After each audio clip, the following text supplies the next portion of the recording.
Good afternoon, everyone. Can everyone hear me? Great.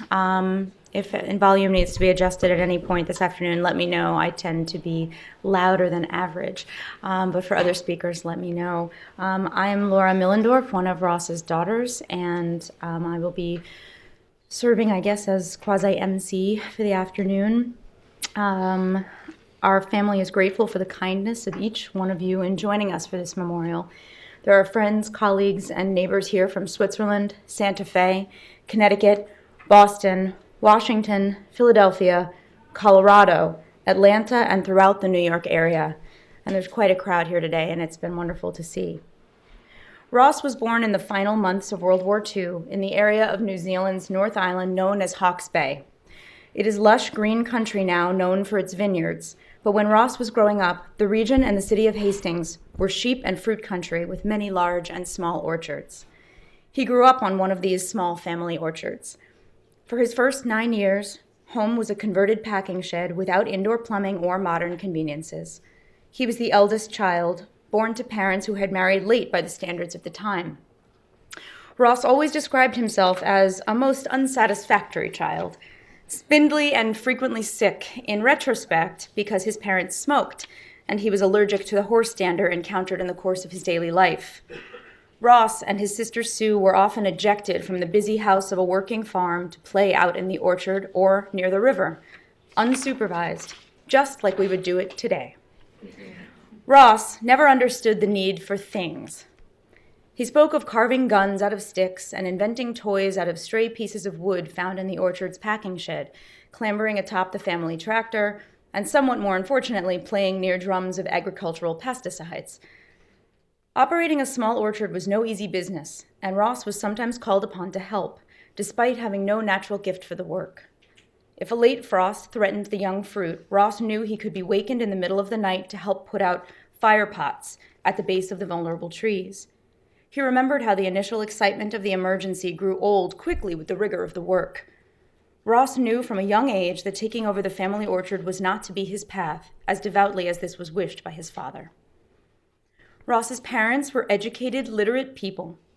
Ross and his sister grew up surrounded by books, and bedtime stories were read by their father from the classics of English literature as well as popular children's books. Ross was left back a year in our equivalent of the first grade because of poor reading skills, but he soon made up for the delays and became an obsessive reader. His sister recalls an incident when Ross was so deeply immersed in a book that he ignored an overflowing bathtub. As water swirled around his feet and flooded the house, he simply lifted his feet and continued reading. Despite all the demands of the orchard, Ross's parents took in foster children, eventually adopting Ross's brother James. And they brought into their family a fungi, a Maori term for a child welcomed into a family and acquiring the same status and rights as a natural child. That was their daughter Denise. Ross described himself as an often bullied child who only established his bona fides as a real boy by punching the only child lower than he was in the schoolyard pecking order. He was ashamed of this episode his entire life.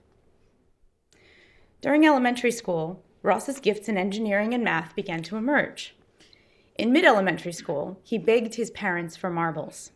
Despite not having money for luxuries, he was given 20 high-quality marbles, and his father taught him the manual skills he needed to master in order to be a competitive player. After what he thought a sufficient practice period, Ross proceeded to lose all his marbles in games with far more experienced marble sharps. He decided to take a different tack. Back in the orchard's packing shed, Ross constructed a device out of pieces of wood and twisted nails. Marbles would be dropped in the type of the device and take one of two well-constructed paths, emerging at the bottom in one of two exit openings. Ross had calculated the probabilities of a marble taking path A or path B and offered odds on the schoolyard, which, given the other boys' ignorance of probability, guaranteed that the house would always win. He quickly acquired a substantial cache of marbles, but his casino was brought to a crashing end when parents called his horrified mother to complain. As he grew into a teenager, he rather suddenly was the tallest boy in his grade, able to engage in wrestling and rugby. His natural gifts in math brought him to the top of his class. By this time, it was clear that Ross's destiny was not on the orchard. His maternal grandparents offered to finance sending him to a fine private school in New Zealand, but Ross's father wasn't having anything to do with such charity. So Ross continued at Hastings Boys High School. In retrospect, Ross felt that this was right and proper, and in typical self-deprecating fashion, thought he would have been an utter misfit at a posh private school. In high school, Ross was part of a close group of friends centered on the kind mentorship of one of their teachers, Mr. Arthur Black, who, with his family, remained a cherished lifelong friend. Arthur, a Royal Air Force pilot during World War II, encouraged Ross to take flying lessons. Ross was for a brief time the youngest licensed pilot in New Zealand, flying the Tiger Moth, a 1930s vintage biplane reminiscent of that flown by Snoopy in his battles with the Red Baron. He enjoyed doing aerobatic maneuvers. At one point, his mother, who was afraid to fly, went up for a spin with him. When asked how she mustered the courage to do this, she replied in the typical laconic fashion of their family, "My dear, there are some things one only does for one's eldest child." Ross's achievements in math were responsible for his graduating with the maximum allowable financial support for studies at the University of Canterbury in Christchurch, New Zealand. But in order to afford incidentals, books, and travel, undergraduates worked, especially during the summers. After Ross's freshman year, he was lucky enough to score one of the highest paying jobs a college kid could hope for, working in the rendering area of a sheep slaughterhouse. In a huge room at a temperature of well over 100 degrees, sheep heads were boiled in huge vats, and all the recoverable fat, meat fragments, and byproducts were separated from bone. It was back-breaking work, done by burly men with years under their belt of acclimating to the terrible smell and awful heat of the area. Despite the high pay, Ross only lasted 3 weeks before quitting this, the worst and most difficult job he said he ever held. From then on, his summer work was harvesting peas, as he had done during high school. He started at the bottom of the food chain as a boxy, clinging to the back of the harvester and boxing freshly picked peas. He advanced to the enviable position of driver of a pea harvester, outdoor work he quite enjoyed. The money he earned enabled him to keep body and soul together throughout his college years. Ross was hardly all business at college. He and some friends formed the so-called University of Canterbury Men's Bathing Club. Their mission was to break into women's dormitories, take baths naked in the women's bathtub while singing a song, and escape with the tub's rubber bath plug as a trophy. Ross managed an impressive number of break-ins, and we have the chain of bath plugs to prove it.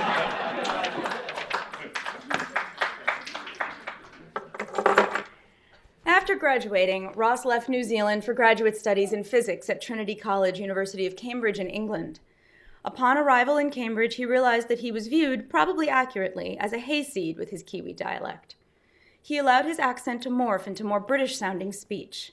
After all, as Professor Henry Higgins said in My Fair Lady, an Englishman's way of speaking absolutely classifies him. And at Cambridge, that rule surely applied. At Cambridge, even as he drifted away from religion, he enjoyed mandatory Sunday services with sacred music sung by the King's College Choir. Ross loved sacred choral music throughout his life.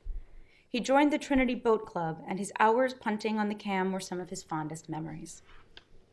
Ross obtained his Master's of Science and his PhD in high-energy physics from Cambridge. His master's thesis was entitled "The Use of Plethism in the Study of Configurations of Equivalent Electrons," and his doctoral dissertation was entitled "A Study of the High-Energy Phenomenology of Particle Interactions with Composite Systems." Yes. Okay.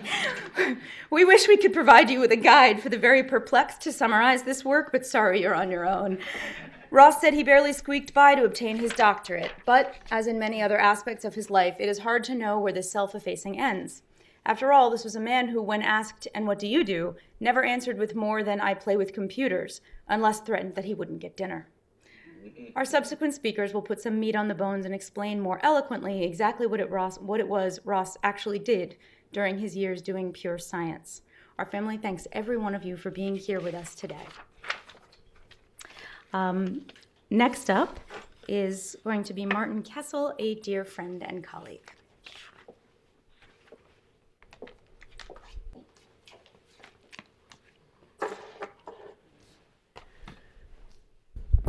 Good afternoon, everybody. It's very difficult to talk about Ross not being with us anymore. And any moment I expect his large frame and smiling kind face to come walking through the door, asking us what we're all doing here. If there is a theme to my relationship with Ross, I would say that science brought us together and the love of the outdoors cemented our lifelong friendship. I've known Ross as a colleague and a close friend for over 40 years, going back to the 1970s and the heady days of the microbiology department at the Biozentrum in Basel, Switzerland, where Ross was a group leader in Edward Kellenberger's group, and Uli Eby was Ross's PhD student. You'll hear more from Uli later. In 1973-74, I was a postdoc with Bob Josephs at the Weizmann Institute in Rehovot, Israel, where we collaborated with Ross and Uli on a study of the three-dimensional structure of the bacteriophage T4 tail.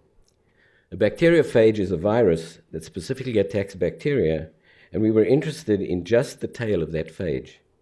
Ross had developed some very innovative computational methods to help us understand the structure of the tail of this phage. As a result of this collaboration, I believe I met Ross and Uli for the first time at a meeting in Munich in 1975. I subsequently made several visits to the Biozentrum, and our friendship grew over the years, fueled by my passion and desire to learn to ski. You have to picture a 30-year-old South African-born Israeli trying to ski with Ross and Uli. I was a complete novice, skiing with two highly experienced skiers who had no patience for any beginners. By then, Ross had skied the famous Hout route in the Alps together with Nigel and Jeanette Unwin. The Hout route is a 12-day, 180-kilometer trek from Mont Blanc in France to the Matterhorn in Switzerland, portions of which are on skis. Ross's tall, thin, athletic physique, combined with long hair, made him attractive to many of the women at the Basel group. His intellect and computing skills were his scientific forte. A particular experience that remains everlasting in my memory was a summer ski touring hike to Zermatt in the Swiss Alps with Ross, Uli, myself, and Terry Fry, an American postdoc at Biozentrum. Both Terry and I were complete novices at skiing and were left to our own resources once we got onto the snow, while Uli and Ross went off skiing on the glacier. After several hours, we eventually caught up with them and spent a memorable night in a hut at the foot of the Matterhorn. Getting back down to the lift on the valley the next morning was quite another experience. Our friendship continued after Ross moved to the United States and New York in 1978 to begin working in the cell biology department at NYU Medical School. Ross began his medical studies in 1982, and 4 years later, when he was an intern, Margie came into the picture, and we welcomed her into much of the Biozentrum culture. She has been steadfastly by his side ever since. In the year 2005, Ross organized a wonderful trip to New Zealand for several of his friends. 10 days of active touring and learning about this wonderful country through the eyes of a real New Zealander. The highlight of the trip was a 4-day, 33-mile Milford track hike from Lake Tiano to the Milford Sound in the southern island of New Zealand. Accommodations were shared bunk rooms, which was the source of much light-hearted familiarity and endless stories for many years after. We have all very special memories of being with Ross on that trip. Several other ongoing social activities exemplify our close relationship over the years, none more so than what we call the annual fall hike, which began over 20 years ago as a gathering of a few alumni of the Kellenberger group, Ross at NYU, Alistair Stephen and myself at the NIH, and Uli, who had come specially for the occasion from the Biozentrum in Basel, Switzerland, and in all the years has never missed a hike. We have continued to gather every fall since, initially somewhere in the Washington area for a one-day hike in the mountains or hills, usually ending with a dinner at a local upscale restaurant. Since those early hikes, the number of participants has increased to about 20. And about 10 years ago, we even invited spouses and women friends to join us. In fact, we have also had some of our adult children join us on these hikes. Occasionally, the hikes take us further away, and one fall was particularly memorable as we were hosted by Margie and Ross at their Connecticut country home. These annual gatherings are always a great time to catch up on what each of us is doing with family happenings and, of course, how it goes at work. We will all miss Ross very much, and all the more so since he was with us for the most recent hike just last October in Pennsylvania, and together with Gracie, he was able to hike almost the whole trail. Another expression of the close camaraderie between Ross, Uli, and myself was when Ross and I traveled to Switzerland to attend the wedding of Uli's eldest daughter, Corinne. The wedding was held in the alpine village of Nenda in the Valais in southern Switzerland, and the ceremony was at the upper station of the local ski resort. A really magical wedding ceremony out in the open at an altar made out of snow. We were all in ski clothes, and after the wedding ceremony, skied back down to the village.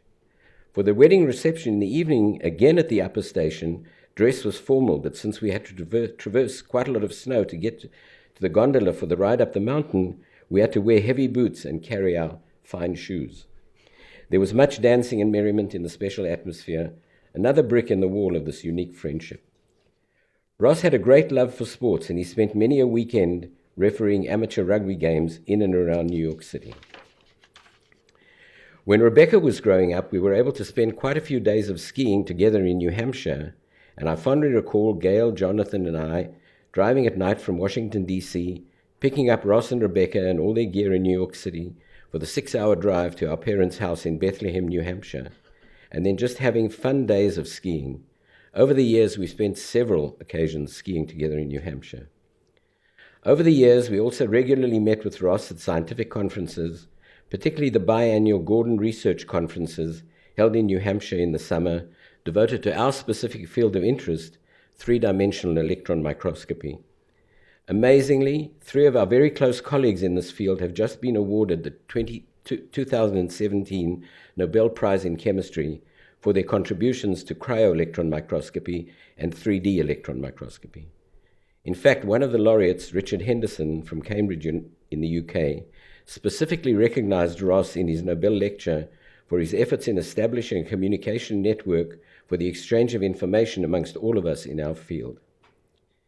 Many of our close colleagues who could not be with us today have sent condolences to Margie and the family, exemplifying how much esteem Ross was held with by all of us. For me, Ross is a gentle giant, the kindest person you could wish to meet, never without a treat in his pocket for any dog he would meet while walking Iggy and Gracie, and of course for any children too. You would have noticed the sweets outside, the candies outside. These are just a few of the memories we will cherish of Ross. We all miss you very much, and you will always be with us wherever we gather. Goodbye, dear friend, and let me just show you a few pictures to exemplify some of the things that I mentioned before. So here is Ross outside the Biocentrum,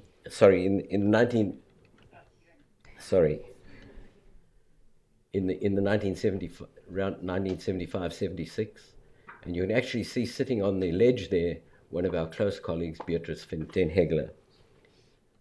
Ross again at the Biocentrum, beautiful picture around about 1976, 77. And this is the picture that was taken as we set out on our Zermatt hike. It's Ross, and you might recognize me on the left-hand side.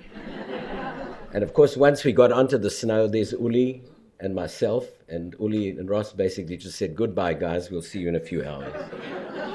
And here we are at the top of where we were staying for the night next to the hut, Ross and myself, and that's the Matterhorn, beautiful Matterhorn right next to us.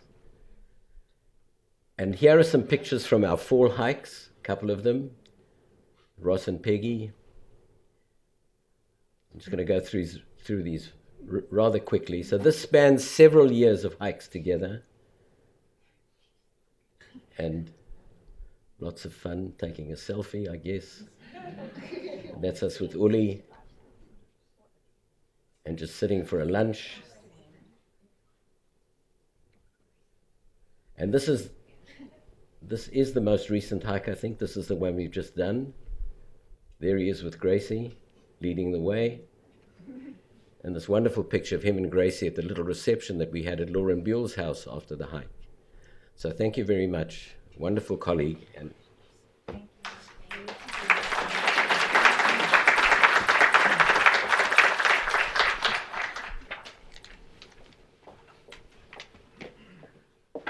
What?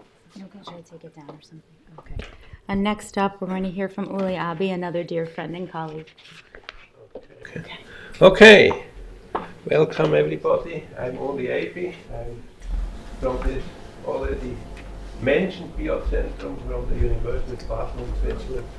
So I even gave my presentation a title. It's called Encounters with Ross, which have gone for a long time. So it all began in 1972 when Ross became my principal thesis supervisor at the Biozentrum, University of Basel in Switzerland. Now, the reason for this choice being that my thesis focused on structure determination from electron microscopy data, a rather new technical discipline the Biozentrum had no expertise in at that time. So what we did, of course, these were the good old times where there were no shortage of money. We had everything we wanted. So the chairman of our department just decided, oh well, let's take care of this. And so the search for a project leader with expertise in this discipline was initiated. It yielded a short list of 3 candidates, one from the US, one from England, and one from Israel. And so based on a comparative assessment during a one-day symposium which we organized at the Biozentrum, the job was offered to Philip Ross Smith he was at that time in Aaron Klug's MRC Laboratory of Molecular Biology in Cambridge, England, MRC, Medical Research Council. So a few weeks later, Ross turned up in Basel with 2 gadgets. He had, on the one hand, he had this green Austin minivan, which was about as long as he was tall. You can see these 2 things are to scale about. Plus a huge backpack, which you can also see, which he called the Mountain Mully. So for the first few days before we found an apartment for him, he had to sleep he had a mattress in his car and he had to bend it out to lie down in his car, but he succeeded. Now, of course, this marked the beginning of 5 unforgettable years of hard work that produced a large amount of original data and at the same time was complemented by a lot of fun we had. Some of it we've already heard from Martin Kessel. Now, among other things about, of course, we did a lot of things. Not everything could be turned into publications, but still there emerged about a dozen joint publications from this production period. Now, I don't go into them. I actually had them in the presentation, but took them out, but I don't want to bother you with scientific details at this stage. Now, one of the highlights of this 5 years was this EMBO practical course on image processing of electron micrographs. This was a famous course which was always taught before at the MRC in Cambridge around Aaron Klug and his people. But they invited us, EMBO, the European Molecular Biology Organization, to organize this course in 1977. So we had 22 participants attending from Europe, from the US, and from Canada. It was a fantastic gathering for about 10 days. Now, of course, as I indicated, we didn't just do hard work, we also had lots of fun. And so Ross, as me, we are both montagnards, we liked the mountains, and he, of course, was very excited about the Swiss Alps. And so we did a lot of hiking, climbing, but also a lot of skiing. Of course, you've seen this slide actually. Both ski touring and downhill skiing. And as a matter of fact, Ross wasn't a very good skier when he actually arrived in Switzerland, But he made progress very quickly, and so he eventually, as Martin indicated, became a very good skier. And he was very into all the technical details, having the latest equipment and skis, you know. Like me, we were both the same kids in this thing. Now, Ross was also a pilot, as was already mentioned, and so he had actually a flying pilot license when he came. So he had just to get approved. So he started with a small two-seat piped cup, as it is called. This is this plane you can see here, which is just for two people. So he didn't have to convince me to join him. So I had a lot of flights with him in this plane. We would see the Alps from above, you know, and we got lost a few times in the Alps. It took us some time to find our way back out of the mountains into the plains to land the plane. But of course, it was already also mentioned. Of course, he was really into aerobatics, Ross, and he even found the plane he learned flying on, which is this Tiger Moth from the Havilland. And this is an aerobatics plane. You can see this is the Swiss plane he flew. Again, he had to be approved on this plane, but it didn't take him a long time to achieve this. So again, of course, the real stuff was this plane here. This was the Bücker Jungmann, which is the classic aerobatics plane. So he eventually flew this, and it took him some time to convince me to get into an aerobatics plane. But eventually I gave in, and we had a fantastic time, you know, running spirals and turning over and feeling the gravity. We went up to 5G and things like that. It was fantastic stuff. And so I was very well prepared. Actually, one of my son-in-laws, he's a professional pilot and also an addict to aerobatics, and so I regularly go once or twice a year. He takes me on aerobatic trips in the Valais Alps. And of course, the most fanciest stuff is to do this in the mountains. So that's about his flying. Now, in fall of 1977, I'm actually, according to Martin, it was 78. In his case, I'm not sure. It was around this time. Both of us moved to the US to take junior faculty positions. Ross, he moved here to NYU Medical Center. And myself, I first moved to UCLA in Los Angeles, and 1.5 years later to Johns Hopkins University School of Medicine in Baltimore. So we kept on collaborating and produced many more joint publications when we had our own labs independently in the States. As a matter of fact, at the beginning they were much better equipped here in the cell biology department of David Sabatini. They had all the microscope, but the specimen preparation machines we didn't have yet at Johns Hopkins, so I would regularly come up here to do a lot of experiments here, which again produced us a lot of papers. Among others, the first joint Nature paper, which was quite amazing. We sent it in, so we got a card back which said, "We thank you for receiving it." Then we didn't hear anything for about 5-6 weeks. Then we got another card which said, "Your paper is in press," which is, you know, was already at that time. This was in 1980. Was quite an achievement. I mean, quite something which is not usually done. So, but again, it had to do with this complementarities. What he contributed, what I contributed. I think it was a good paper. It was worth to be published in Nature.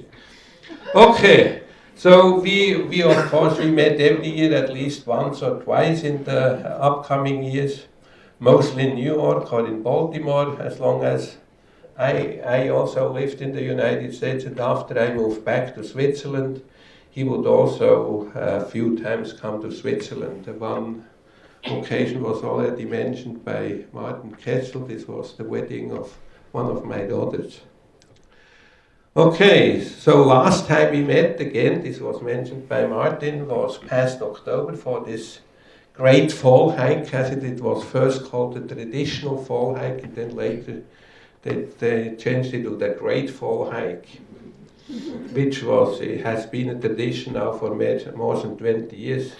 And as Martin mentioned, last time he took us into the area of Media in Pennsylvania, and Ross with his dog, he did most of the trip as well, quite impressive. Now, over the years, Ross unveiled his secrets. I was always interested into, the psychology and everything, how he functioned and operated. And so that's why I tried to unveil Ross's secret, as I called it. And so emerging from this were the 7 golden rules. He wasn't very explicit about this. I structured it and made 7 rules out of it, but it's really based on what I learned from him, what he told me every day, and so I can show you these 7 rules. And so most importantly was the thing that the fact that you have to accept the laws of nature. There's no way to get around them. This is actually one of the most important rules. Most people try to get around the laws of nature, but eventually nature will always win. There's no way out of it. Now, another thing is, and he really mastered this in a very impressive way, is that simplicity is the key to success. Most people, they already start from complicated assumptions and then they lose track. You have to start very simple, it will become complicated anyway, so be simple to start with. Now, of course, when you want to be successful, you have to be prepared to take risks. This is again, many people think they can get success without risk. There's no way. And another important thing is you be proactive rather than doing more of the same. Again, most people think they're very creative, very original, but they're not. They're just doing more of the same. Ross, of course, was one of the guys who did original things. Without always telling it, you had to recognize it. Now, he always told me I should keep an open mind, I should not commit myself too early to a particular issue or a particular thing. And he was absolutely right. I learned this over the years. Now, another important thing is be generous. There is always a chance that your return will exceed your investment. You should not think to start with what your return is, but you should just put your stuff in, and often the return will exceed the investment. And the last, which is also very important, because you have to be patient if you want to become successful. Lasting things, they take time to mature. So, this is what I learned from Ross. As I said, he didn't tell me these 7 rules explicitly. I had to derive them from, his daily way we interacted. And as Martin, for me, he's still around. I cannot accept it. It's still very hard for me to accept that he's no longer around. These annual visits, not a single year did I not see him, these were all traditions. So, that's it.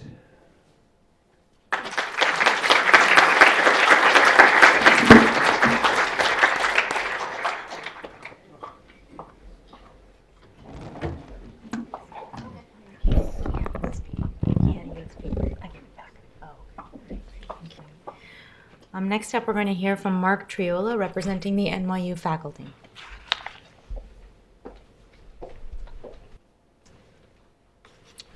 Thank you. First of all, let me just recognize how crowded and packed this room is, and I think that if you're sitting in the front, turn around and see the standing room only. This alone is a huge testament to Ross's impact here, the colleagues and friends that he's made, and the many, many lives that he's touched in the past and will continue to touch through his legacy. Ross was, as you've heard, an early pioneer at the intersection of math, computer science, and the medical sciences. As you heard, he first studied physics, and in the early 1970s did his postdoctoral work at Cambridge on 3D reconstruction of tomographic images, which is interesting because that's now something 50 years later that we're really trying to layer into our medical school class and the way we teach anatomy instruction. He was very prescient. I think that's a theme that will recur as I talk a little bit more about his career and his impact here. In 1978, as you've heard, we were lucky enough to have Ross choose to join us here on the faculty at NYU. And he started out as an assistant professor of cell biology. He went on to receive his MD degree in 1986 from the School of Medicine, and then did a pediatrics internship at New York Hospital and Cornell Medical Center. He was a medical informatician, biomedical informatician, and imaging informatician at a time when those terms were really brand new. And that is the term for this field that connects all of these different things together: math, computer science, and the biological sciences.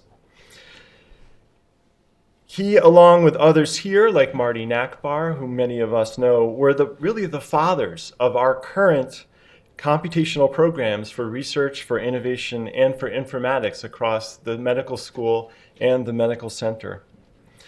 His more recent research focused on biomolecular computing and informatics here, with an emphasis on developing new computer resources for both the educational and the research endeavors, and in particular for solving problems in both medical informatics and, as you've heard, structural biology. In this capacity, Ross had several leadership positions here over the many years, mostly in this realm of informatics. He served as the operations director for our high-performance computing facility of the NYU Center for Health Informatics and Bioinformatics, and of the bioinformatics component of the CTSI, the Clinical and Translational Science Institute here. And at the CTSI, Ross developed our DNA sequence visualization software that is now an important part of our informatics tools within our next generation sequencing technologies. For a large part of his career, he also served as an educator, a quintessential medical educator here, and a lecturer and instructor in both cell biology and histology courses for our medical students and graduate students. And so I was really struck by the fact that here we are sitting in one of our classrooms, and here we are, Ross has filled the classroom yet again. And I think that there's a certain poetry to that. He was awarded tenure here in 1990. And it was in his role through education that my path first crossed with him, because he was one of my professors when I came to medical school here, as many people in the room had had him as a teacher and a professor.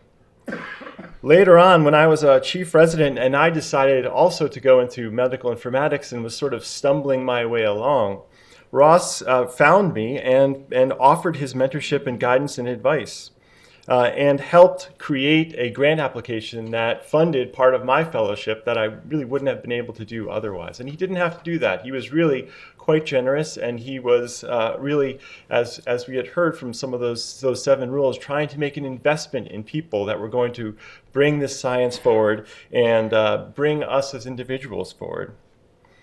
He was also an advisor to the many groups of medical students over the years who worked in academic computing and the Hippocrates Project, and the initiatives to develop computer programs for medical education. Ross was always a kind mentor. He was generous in spirit and a powerful advocate for students and learners here. As a faculty member, many of us in the room, myself included, had the privilege of collaborating with Ross on numerous educational software projects that have been and continue to be and will be in the future used by thousands of students here at NYU and nationally. Among these were his Key Search system, which he was very famous for since all the students had to use this software, which was a natural language processing system to evaluate student assessments. He also was one of the key architects behind our NYU virtual microscope system and dozens of online learning modules and quizzes that teach the fundamentals of both histology and microscopy to students and have for 20 or 30 years. His background in imaging and image processing in particular allowed him to craft some truly amazing solutions to long-standing medical education challenges. 5 years ago, when we founded the Institute for Innovations in Medical Education, and in recognition of Ross's enduring interest, commitment, and dedication to medical education here, Ross was inducted as part of the inaugural affiliate faculty of this institute. And he was not only one of only 30 faculty chosen from across NYU Langone Health for this honor, he was the only person from a basic science department that was inducted